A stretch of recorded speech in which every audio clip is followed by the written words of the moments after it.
There's not many people as they swum from the wreckage of the SS Alcantara, a sinking ship, thinking it's the bloody Titanic all over again. Titanic all over again. It's better off to drown. It's better. It's better to die. More fun. Quickly. Much more fun.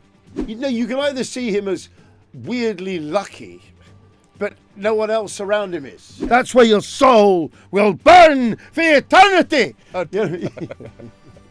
At what point does a sailor take a long, hard look at himself and think he might just be, is it me?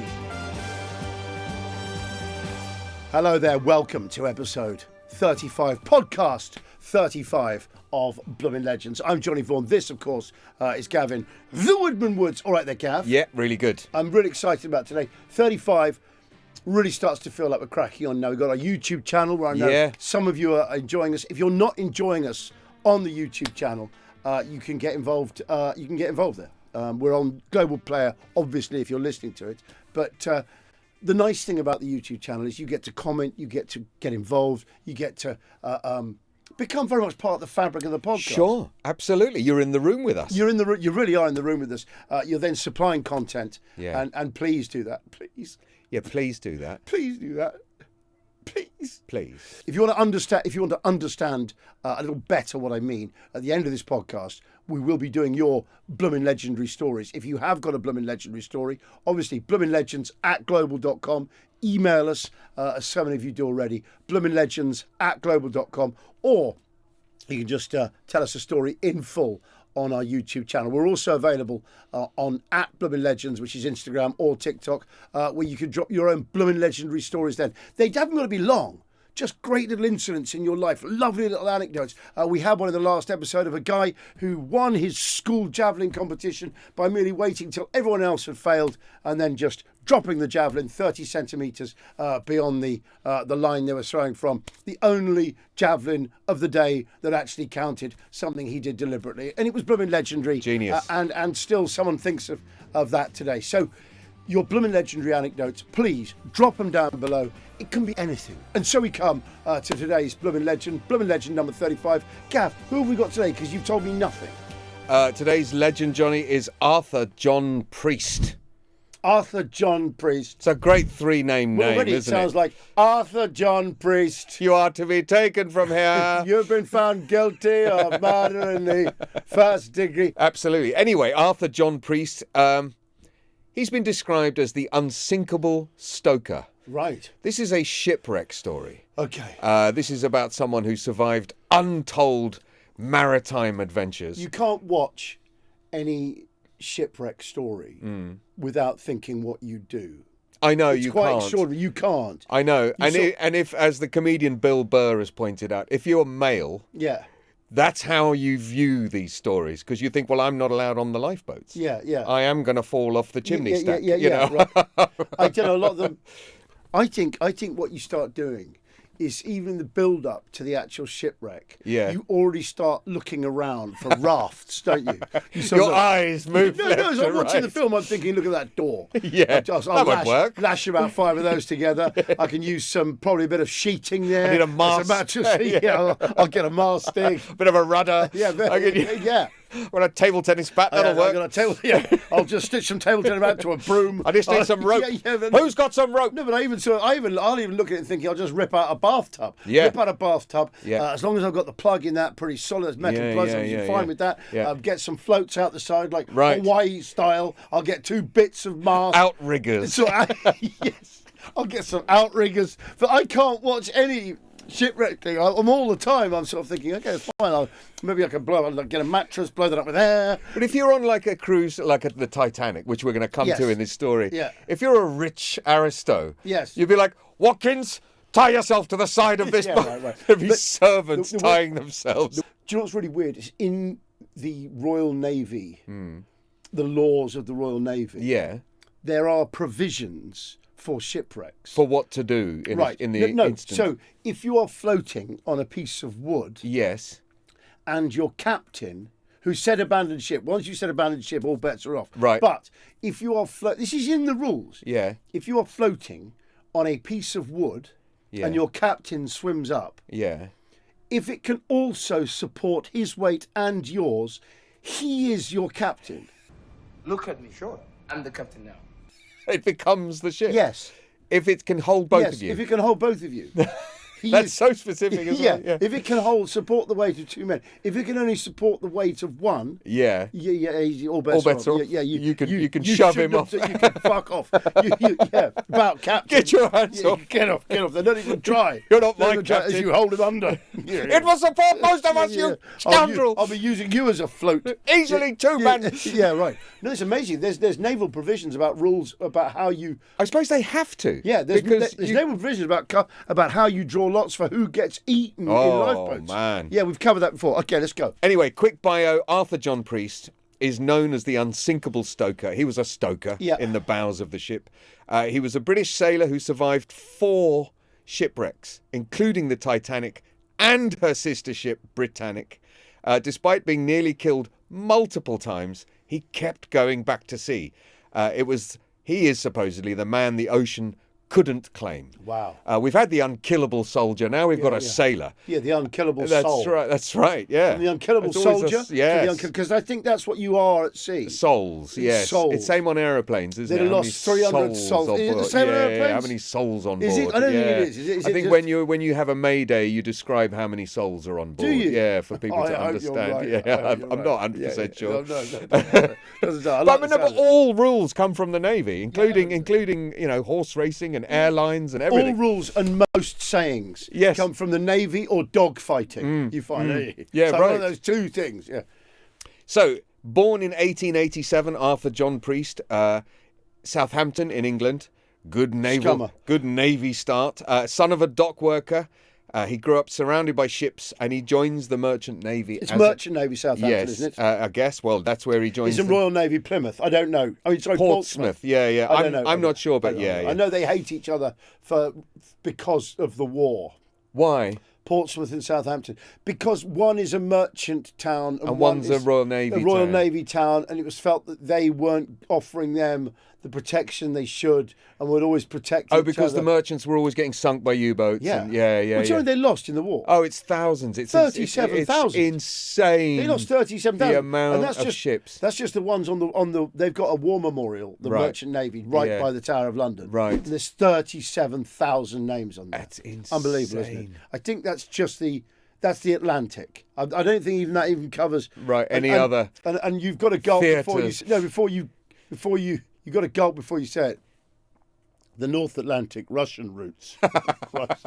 They were treacherous. Awful. Just so, imagine how cold it was going around Scandinavia to get to the ship. Right. So he is the son of a dock worker. He joins the Merchant Navy as a teenager in Southampton. Can you still just roll up on a dock and join the merchants? I wonder. Like in the old days. Have we still got ships hungry for lads? For young souls. Have we? I have no idea. I don't even know how the merchant... I don't know how it works. But how does that work I don't know. Again, bloominlegends@global.com, or if you're watching on our YouTube channel, please drop a comment below. How does a lad get involved with the merchants? Maybe he's done something wrong. And needs to get away to sea. No, but is it... It's like joining the Foreign Legion, isn't it? No, but is it? That's a very good question, please. Is it still a place where a lad can perhaps get a new life? After a misdemeanour, a couple of mistakes ashore. a slip some might find unforgivable. There's so many things traditionally in history and literature about running away to join the circus, running away to join the Navy. Has anyone ever done the lot?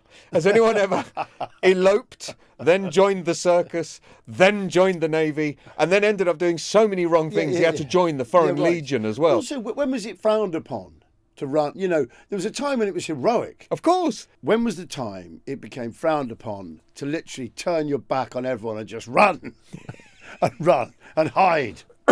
with a knapsack full of cheese. That's all you do. Cheese and a hunk of bread. And a hunk of bread, and a decent knife and 2 florins and a decent pocket knife.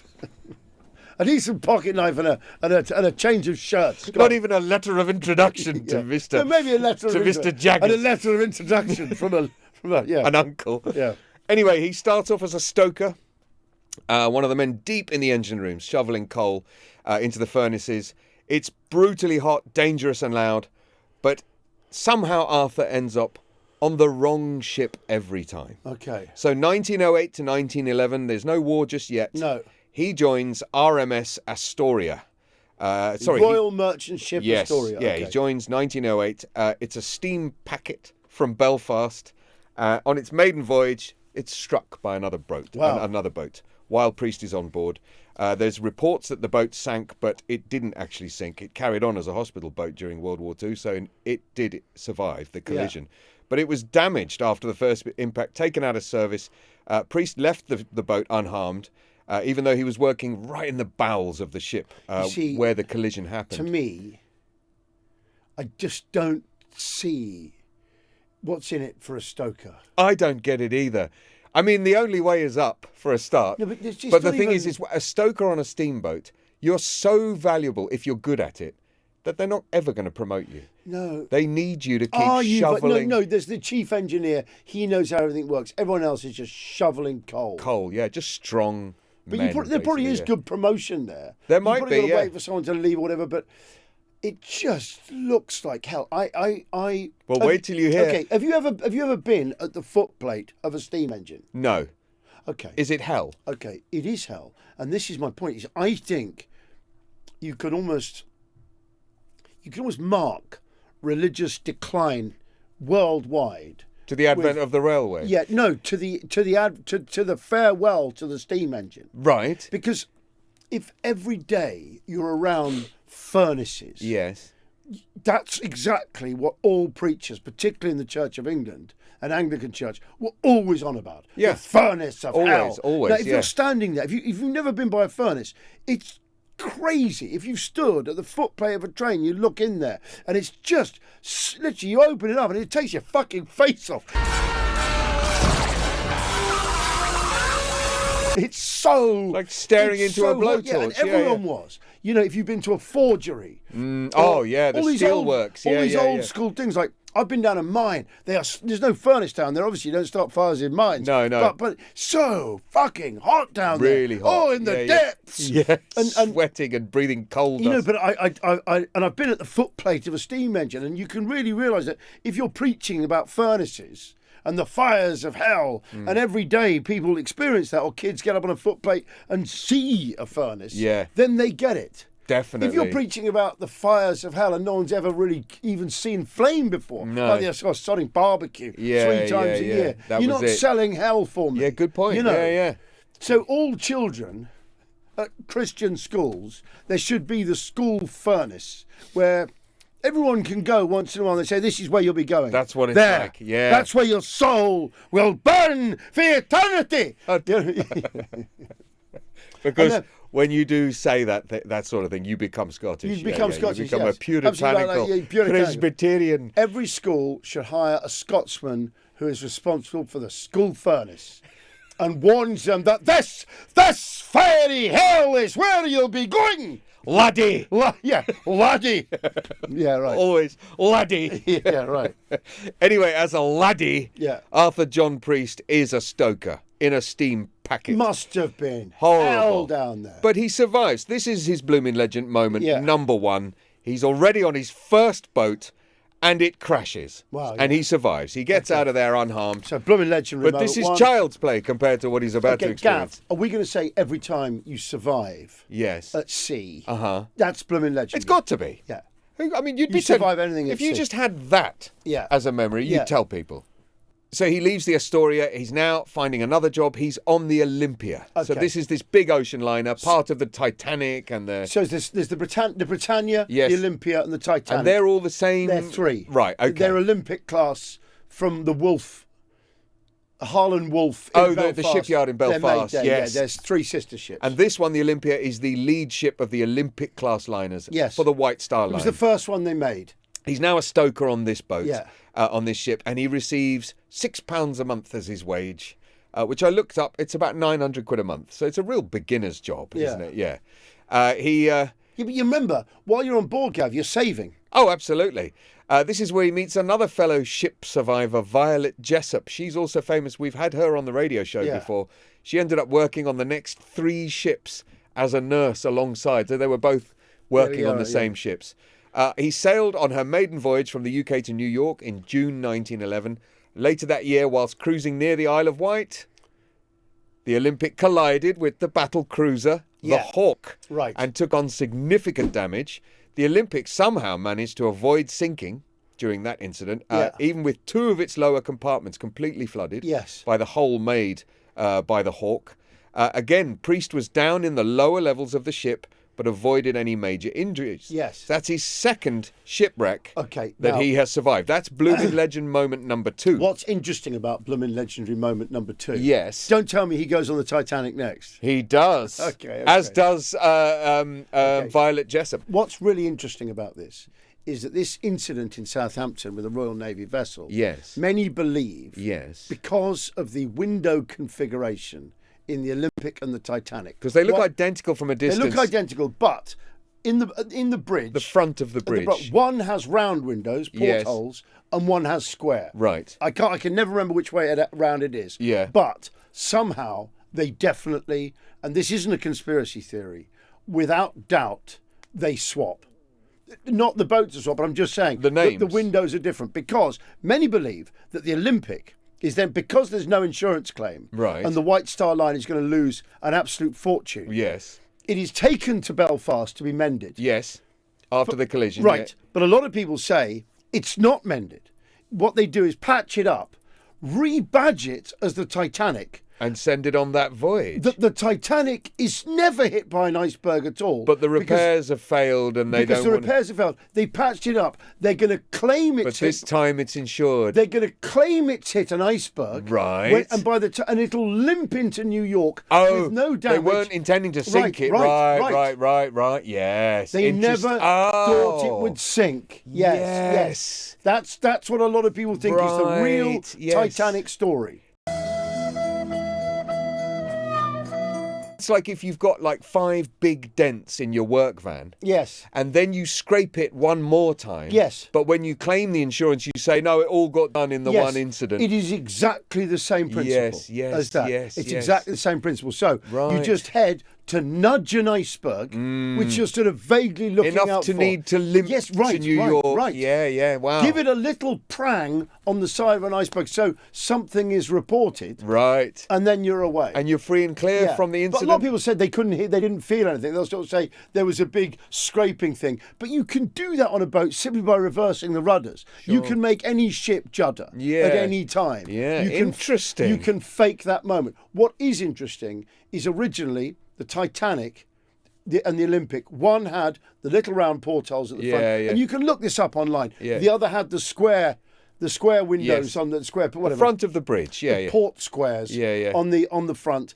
And after the Olympia is hit by a Royal Navy vessel, goes back, the windows definitely change. Right. And the Titanic suddenly has the windows that the Olympia had. There you go. That's the basis of the theory. That's fascinating. Yes, yeah. And not beneath them. No, what's interesting is that the Titanic is damaged in precisely the same place. On the hull.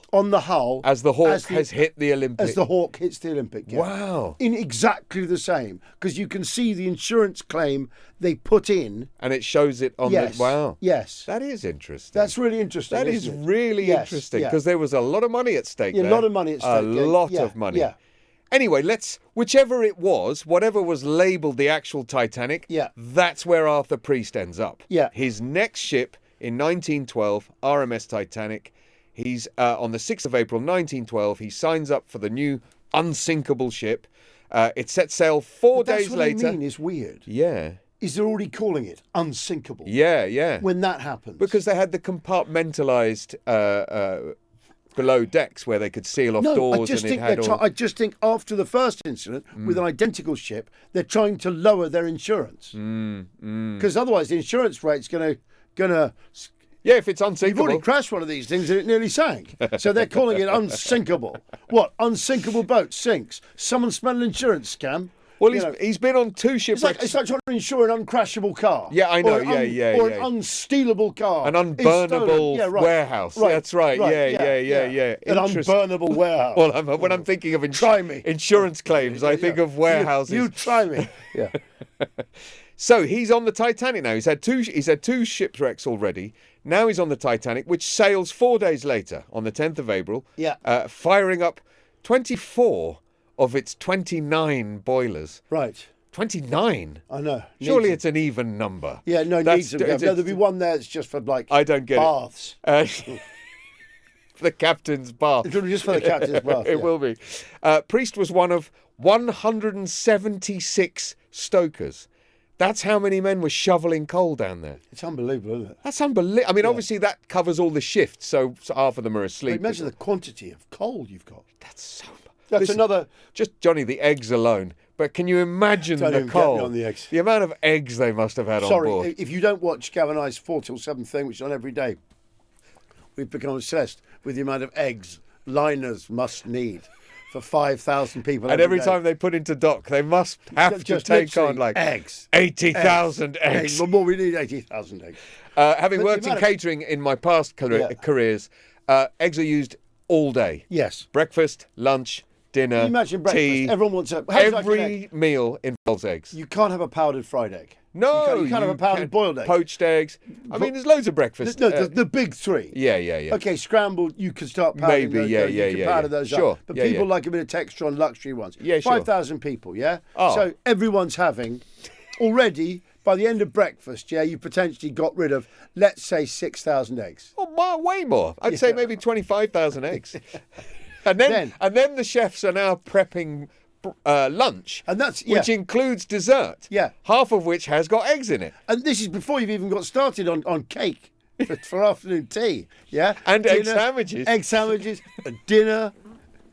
Absolutely, the mind fucking boggles. Do you know something? If you've ever worked on a liner or in large event catering or catering specifically on ocean-going ships. lines. Please, could you get in touch with us about the cake logistics? Yeah, what's the most eggs you've ever ordered? Please, could you get in touch with us about the egg logistics? Eggs.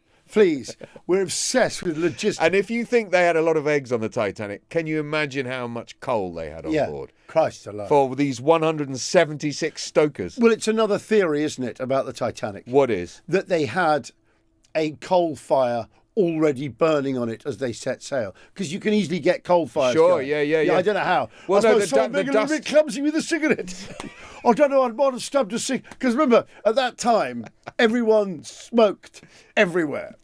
You see them in films, just people smoking and they just put it out on the carpet. Oh, they used to smoke in petrol stations. Fill up, sir. Particularly indoors, aren't they? They just walk in smoking. You're sort of thinking, that's carpet. That's you right. Can fling them. Do you mind if I... No, put it out on the rock. There we go. No worries at all. So tell me. So he's on the Titanic. Right. 4 days later at 11 p.m. Yeah. On the 14th of April, the Titanic is cruising through the North Atlantic and hits the iceberg. A day that will live forever in the annals of infamy. Absolutely right. It really will be. Absolutely right. Our man Priest is on duty at the time in the engine rooms when the Titanic is hit. 4 of the 6 boiler rooms are immediately flooded.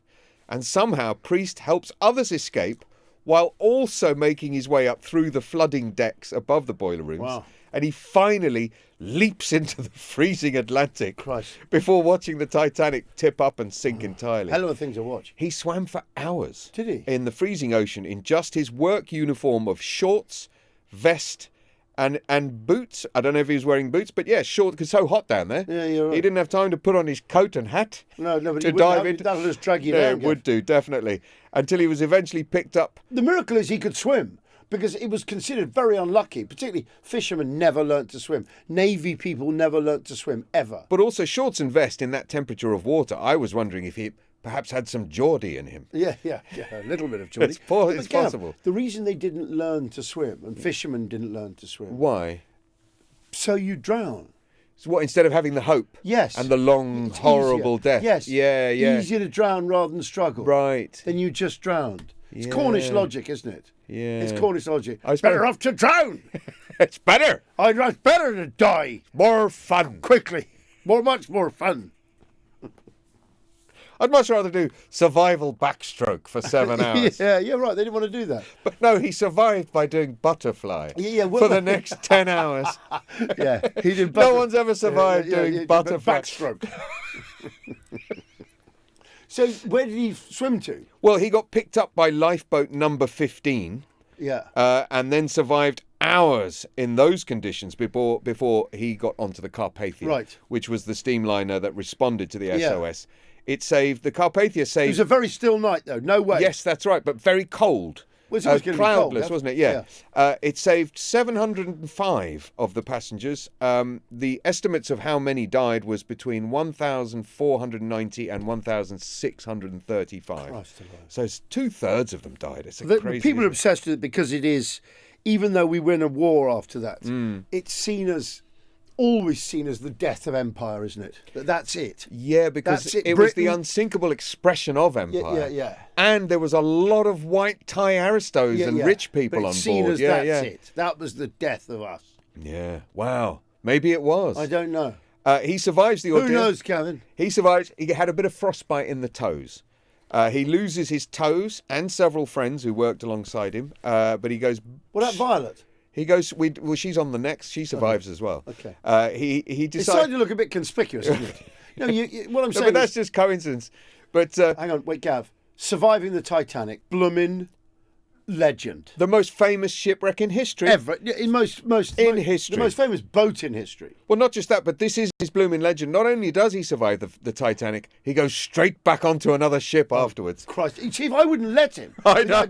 Funny enough, I survived the Olympic, actually, just before that, the Olympia. Yeah. And now I'm on and then that's gone. Well, maybe, you can either see him as weirdly lucky, but no one else around him is. Well, interesting you say that, because eventually ships companies stop wanting to hire. Okay, go on. But anyway, the ocean calls again. And that is his Bloomin Legend moment number 3. Now we come to 1916. So we're in the middle of World War I now. Yeah. He's now on there's plenty of bad luck to be had. Yeah, he's now on the SS Alcantara. He's back at sea, serving on a converted armed merchant cruiser. Right. Oh, Christ. When it comes across a German raider called Grief. Right. Which is appropriate. Yeah, nice.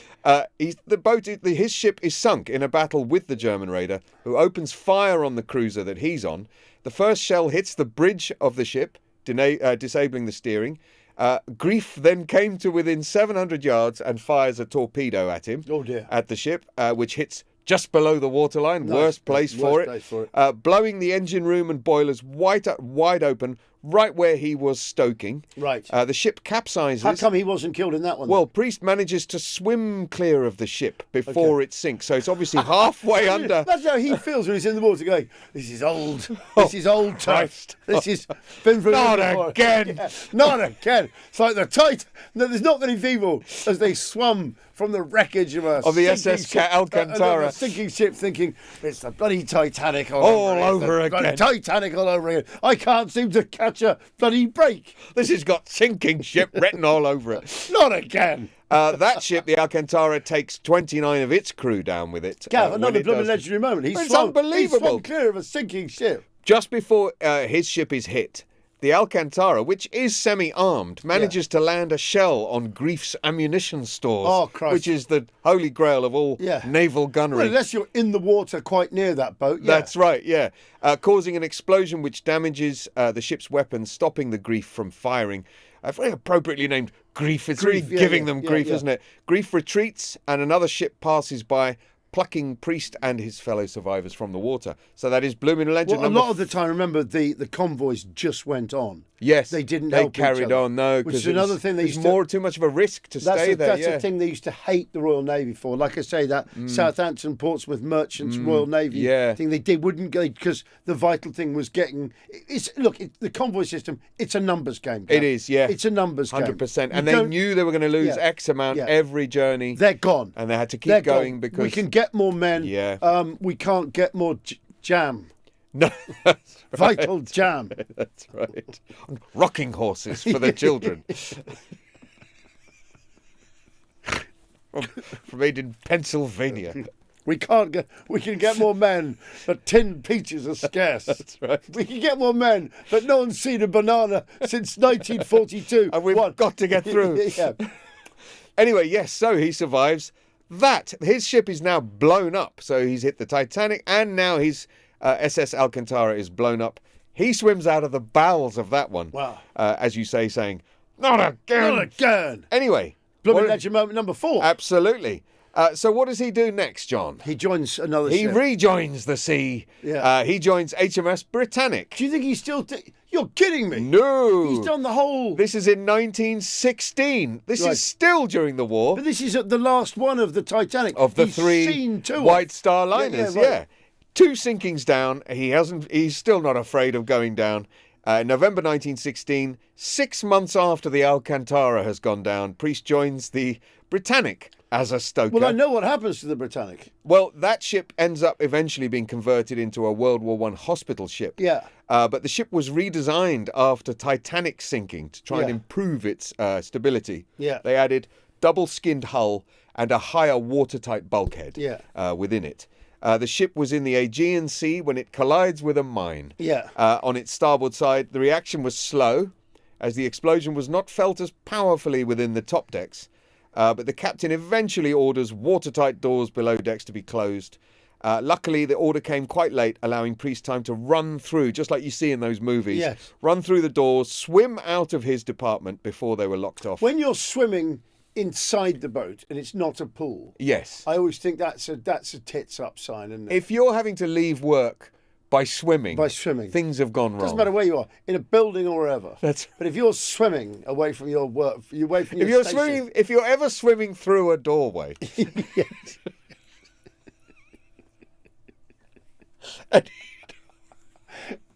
There's the woodman's advice. If you ever find yourself swimming through a doorway or out of a window, things have gone tits up. Yeah, they have properly gone tits up. That's a sign that things have properly turned to custard. So he does manage to swim out of his department. Yes. The Britannic sinks in about 55 minutes. Yeah. So they have got a while. Also, if after swimming through a doorway, you're now looking at any floating debris, furniture, anything. If you see a table floating and you're now sizing it up for buoyancy and thinking, if only I could get to that table, I'll live. Again, another bad sign. Another bad sign. Right. Because every lifeboat is groaning with women and children, and you can't get aboard. If you're looking at women and children on a boat, you're thinking, you fuckers. You lucky little bastards. Than me? If they say women and children first, you go, well, hang on. But that, not that kid. Not that kid. He's I'm wrong. I tell you, that woman is not particularly nice. No. Yeah, right. No, exactly. So, yes, the Britannic takes about an hour to sink. So Priest leaps overboard. But this time he is sucked with the ship down towards its propellers. Yeah. But he somehow gets away from it just enough. Well, Gav, I tell you how he's done it. And experience. Yeah, and swimming for dear life. Because this wasn't the first time. No. Yeah, he's actually developed a modus operandi, Gav. He's got technique. He's literally the world's biggest expert on how to deal with getting off a sinking ship. If I remember from Titanic, stay away from the go at the other end, from the screw. Now, what did the head stoker say? Stay near the front. Was it? What did the head stoker say about swim down, away from the boat, swim down and away? No, but it'll probably sound weird, like swim down and toward the propeller. If you go towards it'll push you away. Yeah, right. Sort of ridiculous. Counterintuitive. Counterintuitive. Yeah. Swim towards the propeller. Grab the propeller. Try to grab the propeller. Try to grab it and it will flick you out. To safety. Yeah. I always laugh at some of the HMS names of ships. The ships that come and rescue them from the sinking of the Britannic are called HMS Scourge. Yeah. And HMS Heroic. They are in the local area in the Aegean. And they respond to the SOS. They rescue Priest and the rest of the crew that survived. 50 of the crew on that ship died. So that's not that many because it's a huge boat. Yeah. Later, here comes the understatement of the century. Go on. Later, Priest describes the experience as the worst of the lot. That's what he said. The worst of the lot. The worst of the lot, that one. Yeah. Of all the ones I've been on. Well, I don't know. It's worse than Titanic, but a little bit better than Olympia. I mean, the Olympic was bad. I've been on both the sister ships when they've gone. You think that was bad? Yeah, you should. Yeah. Oh no, Titanic was nothing compared to that. Britannic was worse. That's right. People don't realise How this. was it? Worse than Titanic? Worse than the Titanic. Worst of the lot. The fact that he's able to say the lot. The lot, yeah. Is that amazing. The last sinking? Was there more? That is Bloomin Legend number... Oh, he's saying number 4? Number 5. Number 5. Number 5 that is. Anyway, now on to SS Donegal. Right. Which is his next vessel. Right. 1917. We're still during the war. This is his next place of work, again, as a stoker. The ship was a hospital ship. I'll look for some stoking work. And it was working between France and the UK, bringing wounded soldiers You're thinking, what could go wrong in the Channel? Man. It was bringing wounded soldiers during the First World War back from France back to Britain. Hospital ships at the time were lit up. And even though they were wounded, compared to stuff that could happen there, they were feeling a bit lucky. Definitely. Little did they know. Oh, they've been in the trenches and the mustard gas and all Little kinds. Little did they know Seaman Priest was aboard. Oh, Johnny, ships like this must have been so good if you've been through the trenches. Yeah. Can you imagine? Well, it wouldn't be long, Gav. Remember, it's only just channels. It's a short journey. It's 6 hours. He's just going there and back. That's right. It's really unlikely something's going to happen there in the Channel. It's nothing. Absolutely right. But also, I'm picturing these poor blighters. He's got like one eye not working. He thinks he's seen the worst of it. He's now getting a chance of a cup of tea and a cigarette. And he's got white from linen. A wren. Yes, right. from a nice looking wren. From Maisie or Violet. She's lovely, she is. Queenie. That's the right. Duchess. That's right. You just be quiet there, Reg. I met a lovely young slip of a thing called, what was her name? Enid Powell. I love Enid Powell. Enid Powell, she was. Yeah. Anyway, so yes.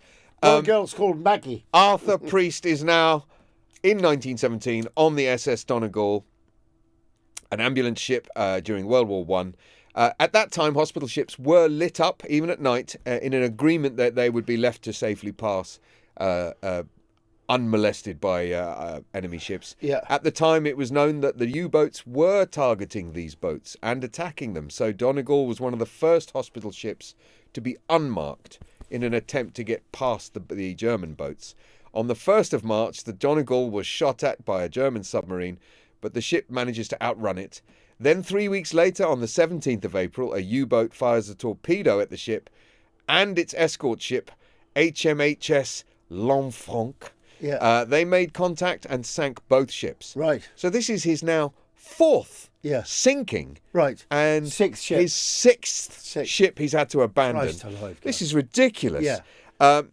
Both ships are sank. Priest again, he's on board. This time he wasn't on shift, but he does escape and survives again. People described his scarily good technique. It's unbelievable. Evading a sinking ship. I mean, it's amazing. I mean, his whole... anyway, he survives again. That ship loses 29 wounded soldiers, so the patience... Do you think... At what point does a sailor take a long, hard look at himself? Well, no, but also... I think he might just be, is it me? Well, also, outside the theatre... Yeah. What enterprise is more obsessed with luck than anything else? Can I say? It's just the sea. No, sea is... It's all of it. The sea... Superstitions... The sea outranks the theatre. All of it. The theatre's got to go into those things like, don't wear brown shoes. Don't refer to the name of the play, Macbeth. Don't tie your laces in the foyer. That's right. Yeah, Because once, it's ridiculous things like that. But it's seafaring. They've got ridiculous ones in the theatre.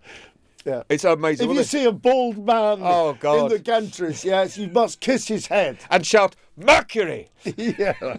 Or something stupid. Yeah. So he survives alongside Archie Jewell, a spotter who had also survived the Titanic. Right. He was not the spotter on shift on the Titanic. So they're not shipwrecks, they're actually shipwreck mates. Yeah, right. Yes, they are. They're wreck mates. I know him from Titanic. Things you don't want to hear at dinner. That's right. I know him from Titanic and Britannic. Well, Archie didn't survive the Donegal sinking. Didn't he? He was one of the 12 crew that died. 29 of the wounded soldiers died and 12 crew members. Okay. He survives. But not our man. No, because he is now at Bloomin Legend number 6. Number 6, yeah. A sinking, 4 sinkings, 2. 4th sinking survival, and this is actually the end of his sailing career. Right. 1920s to the 1930s. They're calling these are being called the unsinkable years because he's on land. He retires from the Not even he. Yeah. Don't tell me. Imagine if he drowned in a puddle. Yeah. Imagine, or literally a bus. He was on a bus and it went off the bridge into a river. Coach, into a river. Even had to abandon bus. And there was no lifeboat. Yeah, he was working in the basement in the boiler room of a church during the floods. And it rained. He had to abandon the church. Yeah, the riverbanks burst. But the riverbank burst. And the water he had found to literally him. swim out of the basement of a church. But eventually he died. Anyway, he does retire. The locals nickname him the Unsinkable Priest. Yeah. It's amazing. He should have become a priest, shouldn't he? He should have done, yeah. Anyway, reportedly, shipping companies stopped hiring him. Yes. Out of superstition. Yeah. Which is, that's not unbelievable. I wonder if they also expanded that to anyone from his loins. Anyone he begat. Yes. Yeah. I'd like to know that there's a document somewhere at Lloyd's says you will not... at Lloyd's of London that says, do not hire this man priest, as part of your policy. Or that they must be, your policy will be invalid. That's right. If there is any of his progeny. He may be unsinkable, but all of his vessels aren't. That's it, yeah. In 1937, he dies in Southampton, aged 49, not that old. He survives 4 sinkings, 1 close call, and another abandoned ship. Arthur John Priest dies quietly in his bed, dry and warm on land. How about that? At last. Isn't that amazing? That's lovely, yeah. Wow. So, Arthur John Priest. Bloomin Legend. There we go. And so we come to our Bloomin Legends Top 10 Leaderboard. Okay, so first time we did this, if you saw the episode, it was a few podcasts ago, a few Bloomin Legends ago. We went in blind and had to place the 10 there. And we did them one by one without knowing what else was on the list. It's a blind top 10. We did pretty well, I think, considering. Yes. I mean, yes. But now we've got Arthur Priest. Now, Arthur John Priest. Yeah. Who survived 6 shipwrecks, 4 of which were sunk. Okay. And my God, what a story. The first thing is, are we also rating our podcast? Because I think I had a lot of fun doing that. I really enjoyed it. The only caveat I'd put with his story is that things happened to him rather than him. Gav, he swam from the Titanic. He survived the Titanic. He was lazy. No. It's obviously amazing how he dealt with all those things. But on this list, we've got people who chose to do things. Yes. You know what I mean? So I don't know. It's a tough one. One of my favourite stories was John Mitten. Yes. So I'm scared of him leaving the board. Yes, I am. Because he was crazy. He's our only eccentric on that top 10. You think he should be higher? Well, we can't move him for now. It's tough because I definitely don't want to lose Jack Churchill. No, it doesn't matter because they all go down. The only person we're going to lose today is John Mitten. Yes, but it puts Jack at the bottom for next week, you see. Yes. And then we're risking losing Jack. But we can just take John Mitten and put him at 10. We could do that. I mean, John Mitten, his story is heroically entertaining. It is, yes. But apart from riding a horse onto a dining table. Right, he's gone. Yeah.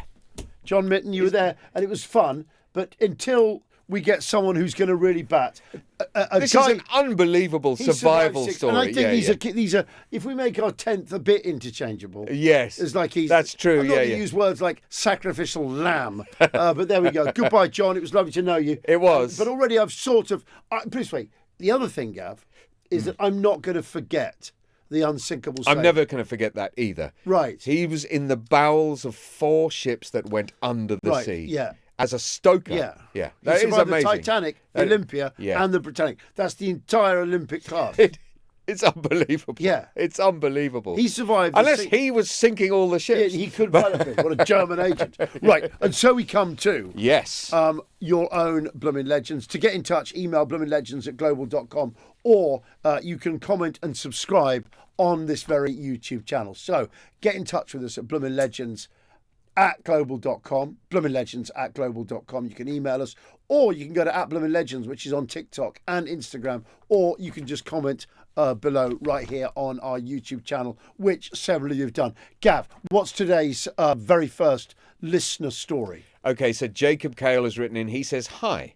My dad, Mark Cale, was one of the two that suggested that post office workers should be allowed to wear shorts. Right. They kept pushing higher and higher up the management chain until they were eventually told, yes, as long as they wear knee-length socks. Like a golf club. And the shorts were only knee-length. Right. So basically it looks like trousers. Yes. Only during peak summertime and only over a set temperature. Right, so it had to reach a certain temperature.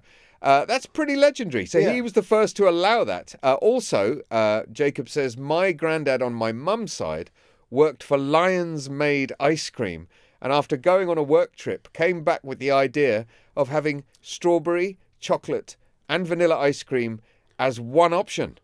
The Neapolitan. Wow. Strawberry was not the flavour they were going to go with until he suggested otherwise. Okay. So that's pretty legendary. I haven't had a Neapolitan ice cream for so long. Me neither. I love it. It's great. Do you know when you used to be able to get it all in the yes, one? Yes, right. Oh, Rather than man. just the 3 selections. Go on. Kind regards. That's a nice signing off. Kind regards and happy Bloomin Legend hunting, Jacob Cale. Okay. Thank you, Jacob. Thank you, Jacob. This is from Scott Barrington in South London. Yeah. Scott says, my Bloomin Legendary story takes place in Brighton in 1995 when 20 men in their 20s went to Brighton on a stag do and found out quite quickly that the best man was useless and hadn't organised a designated venue for the evening. Right. He just thought we'd rock up at any club and get in. My Can God. I just say, 20 of them. hen night and stag night stories are absolutely welcome in this bit of the podcast. They're almost precisely what we're looking for. Yeah. Doesn't matter if you've gone abroad to some exotic location and spent loads, or just the opposite of that, a place like Brighton where your best man literally couldn't be asked to organise a decent strategy. Especially if there's like a random slightly older uncle in there who puts you all to shame. And you think he's going to be... The old Romford Buzzard. There you go. The old Romford Buzzard. The old Romford Buzzard is the old boy on a stag night. Yeah. The old Romford Buzzard. Yeah. Anyway, back then in Brighton, you needed photo ID before it became popular around the rest of the country. Yeah. They didn't want stag do's. No one does. No. And they knocked back any groups of men over 3 or 4. Yeah, they did. Because they don't want your nightclub turned into just a bloke. yeah, right. Yeah. So the groom decided he didn't want his night completely ruined, proceeded to go into a club with a cut of the gang, leaving everybody else just to break up and do their own thing,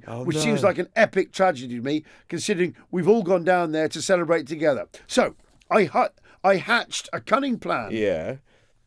Whereby I rang up the biggest nightclub in Brighton, spoke to the general manager and told him we were all employees of a similar nightclub in South London, which just had to close early for the evening because there was a burst water main on the dance floor and we'd all decided to jump on a train and come down to Brighton for the night. Can we please come into your nightclub? Yeah. To which the manager says, yes, no problem at all. He said, obviously, it's a mixed sex group.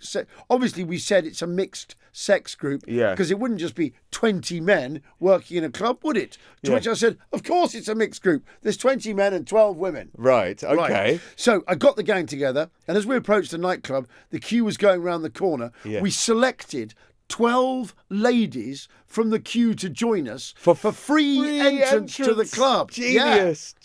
Which they gladly did, played along. Not only did the manager fast track us into the club for free, but also gave us a big space in the VIP area.